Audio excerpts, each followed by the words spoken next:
Today we continue our look at what lies beneath the forgotten graves of Charleston. These are areas in Charleston once used as a burial site, but as time passed, people built buildings on top or the landscape took over. You have no idea they're there. News 2's Ashley Osborne showing us one of these places and talked to researchers about their plans to restore this history.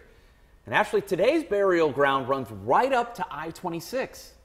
Researchers are calling this group the Monrovia burial sites. They start on Monrovia Street, a side road off Upper King, and runs through the woods, stopping at the walls of I-26.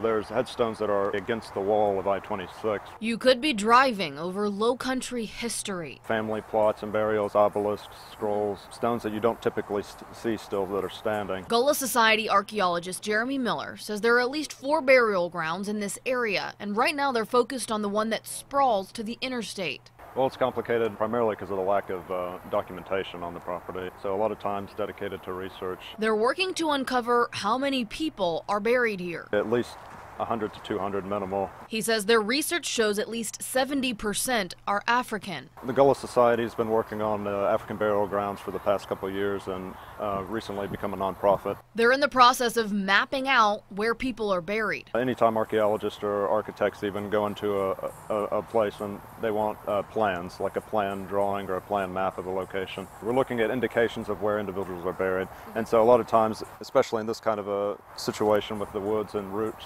there's going to be a lot of disturbance. And he explains one of the main reasons they do this. Part of visiting these African burial grounds is the experience. What would be the ideal situation for this property? What would you like to do here? We'd like the descendants or the loved ones to be able to visit their ancestors. I think a lot of people take it for granted.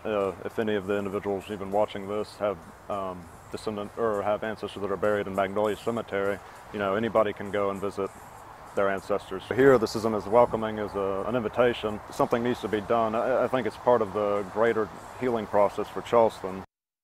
Miller said the archaeological community here in Charleston's been pushing for an archaeological ordinance in the city. Guys, this would allow them to get in there and do research before stuff is built on top of these sites. And the city said they're looking into that. They're checking with other cities and towns to find out what they do as far as those ordinances are concerned to see if they can do it. What does the Gullah Society want the general public to do?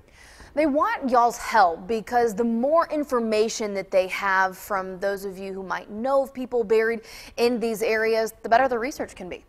It's just fascinating. They want to hear from the family members. Exactly. So if you know of one of your descendants, you've done the research yourself, you know that they're buried in one of these already known sites or maybe an unknown site tucked back in the woods, reach out to them. We've got a link on our website, counton2.com. Type in what lies beneath in the search bar. The link to the Gullah Society is right at the top of the page. That was amazing yesterday. I think kind of brought it all home. Absolutely. And really gave some people some idea of what you're talking about. Is that plot of land that no bigger than our newsroom. 1,300 bodies maybe buried Right in there. Right, so this one is 4, and he said about 100 to 200 people buried in the specific one that we showed you, but Amazing. 4 right there. So there could be 500, 600 people buried right there next to Pacific Boxing Crates on Upper King Street. You just never know. Right, right. Amazing. Great stuff. Great Thanks, Ashley. job, Of Ashley. course.